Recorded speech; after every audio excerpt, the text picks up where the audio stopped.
L'essentiel, c'est de se sentir bien dans son corps. C'est boire Evian, l'eau équilibrée en calcium et en magnésium. Evian, l'équilibre est une force. Votre QI, l'avez-vous testé? Entraînez-vous, mesurez-vous. 3615 QI, votre QI en pleine forme. Créer une entreprise en 91, c'est partir pour une aventure. Ça ne s'improvise pas. Pour trouver vos ressources, montez votre projet. Les Points Chance vous accueillent gratuitement et vous épaulent sur le terrain. Conduire votre création d'entreprise avec les Points Chance, c'est multiplier vos chances de réussite. Pour tout savoir sur les 500 Points Chance et l'Agence nationale pour la création d'entreprise, tapez 3615 ANCE.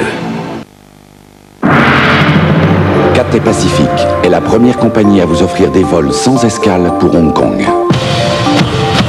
Pour que vous arriviez en meilleure forme.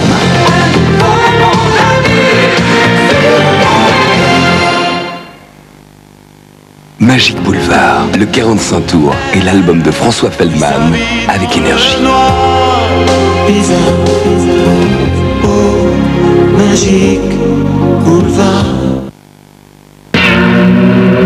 Voici la nouvelle Peugeot 106.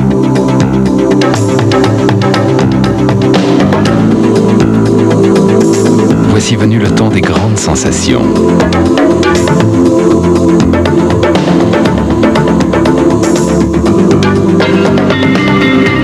Le temps de la liberté, du plaisir, de la découverte.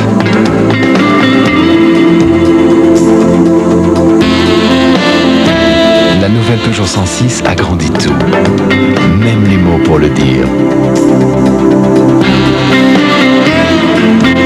Peugeot 106, la surprise de taille.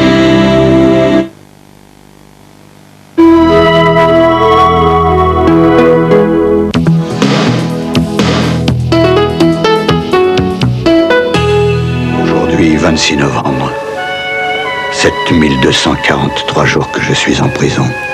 Vous serez libre. Oh non. Nom, Gabriel Bird, âge 60 ans, profession ex-flic, signe particulier, sort de prison. Qu'est-ce que vous faites? Attendez, attendez! Gabriel Bird engage sa première enquête mercredi à 22h45 et l'assassin n'a qu'à bien se tenir.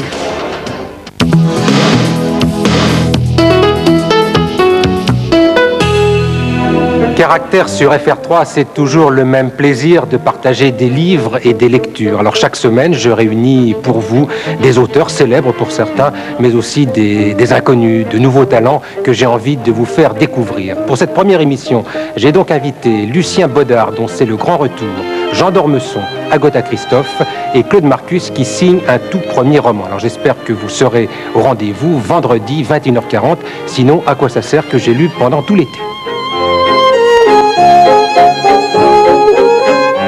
La conférence de presse de François Mitterrand dans la tradition de la Ve République, 1h30 pour un tour d'horizon découpé en deux grands chapitres, la politique internationale et la politique intérieure. Conférence de presse après les bouleversements en URSS et deux interventions télévisées particulièrement critiquées.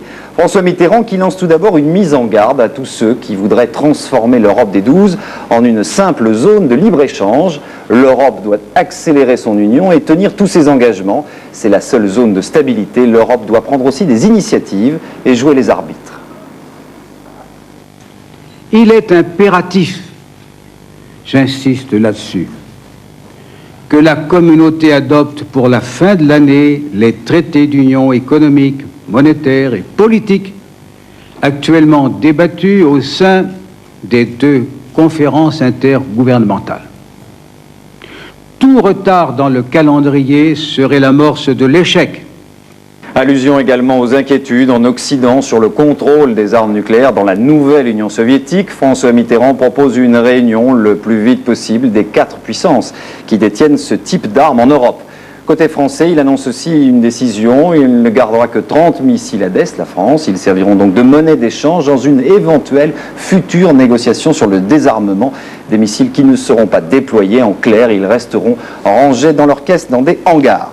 Deuxième grand chapitre, la politique intérieure. Pas d'effet d'annonce, ni de coup de politique, pas de référendum ou d'initiative spectaculaire. En revanche, soutien réaffirmé à Édith Cresson et Pierre Bérégovoy. On retiendra surtout l'abandon du Nini. Feu vert pour les capitaux privés dans les entreprises publiques, mais l'État gardera le contrôle. Il servira à développer, je dis, l'investissement et l'emploi. Je suis très content d'avoir désigné Madame Édith Cresson. Vous parlez de son impopularité, mais les Français ne la connaissaient pas. Vous pourriez me dire que ça pourrait être une raison de popularité, c'est déjà arrivé. Et vous avez pu remarquer qu'il y a un certain nombre de courbes qui font que beaucoup de premiers ministres sont très bien vus au début et moins bien vus à la fin. Si le phénomène contraire se produit, assez injustement traité au départ et bien considéré à la fin, est-ce que c'est pas mieux? Moi, j'ai confiance dans l'œuvre du Premier ministre. Je connais ses qualités. Moi, je pense, parce que je suis socialiste, si ma charge veut, et je m'y soumets absolument, parce que c'est mon devoir, de libération annoncée par la révolution de 89, libération individuelle, libération collective. François Mitterrand qui a également annoncé un plan d'envergure pour les PME et les PMI. Il sera présenté, a-t-il dit, lundi prochain par Édith Cresson. Le chef de l'État qui a parlé aussi des agriculteurs. On sait